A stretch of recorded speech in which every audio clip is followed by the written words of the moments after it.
Yo, what's going on, guys? Mush back at it with another video. Got a couple of things to talk about in this video. First up, an update to Halo Online and how Microsoft is taking action, but what you need to know about this whole situation and why it's not as bad as some are making it out to be. Then I also want to take a look at the 6 PC game offerings with Twitch Prime next month.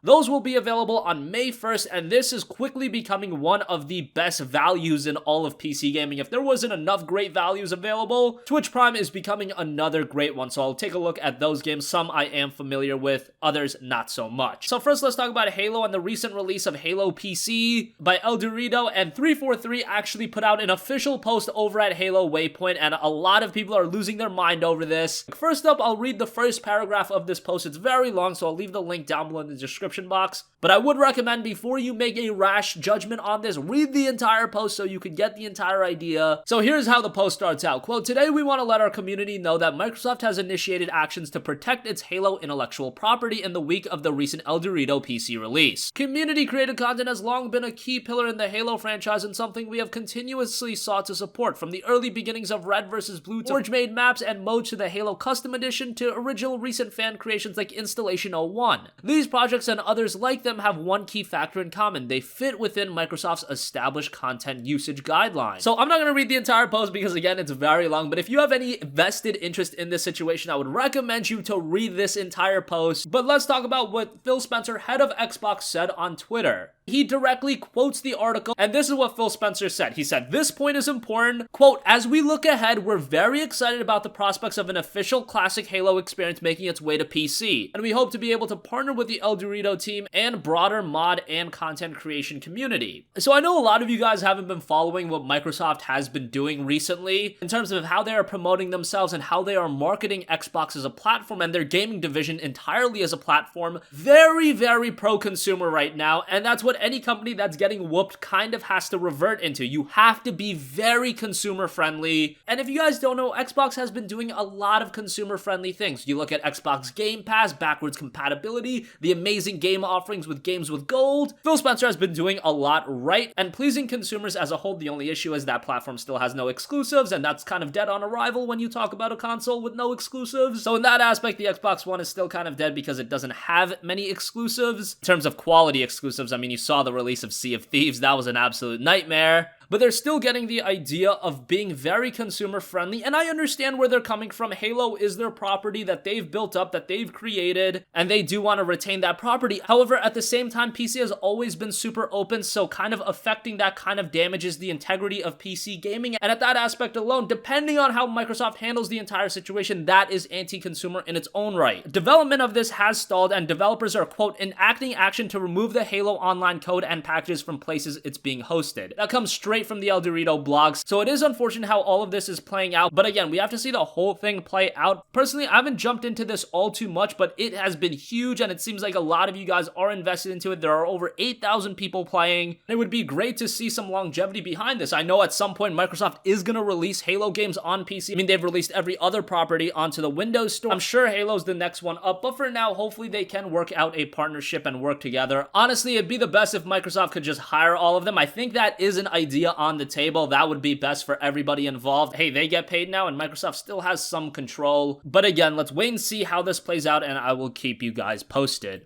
Moving on from that, I've talked quite a bit about Twitch Prime recently, and they have revealed the games for May. If you guys don't know, Twitch Prime is Twitch's premium subscription service, but you get it free with Amazon Prime, so a lot of you guys have Amazon Prime, and guess what? Now they also throw in a bunch of games with your subscription, and these games are nothing to laugh about. There are some quality games in here, so let's go over them. Last month was really solid, and this month is shaping up to be just as good. One thing I do have to mention before I get more into this is, unfortunately, you do have to play these through Twitch's official client. These are not Steam keys, so right away that's going to turn a lot of people off, but great games are great games nonetheless, so let's get into this. First up, you've got Psychonauts, a great game by Double Fine. A sequel is coming, so great to see that game. That game has been offered free before, but if you missed out on that, you'll be getting it with Twitch Prime. You also get Cluster Truck, a game that I haven't played, but a chaotic physics-based truck former. I've heard a lot about this game, so you get that with your subscription as well. You get Gone Home, a very atmospheric and interactive exploration simulator. It's a very detailed and engrossing game. Not a lot of gameplay, but it's a cool game nonetheless, and great to see it as a title with Twitch Prime. Next up, probably my favorite game out of this this lineup? It's Titan Souls.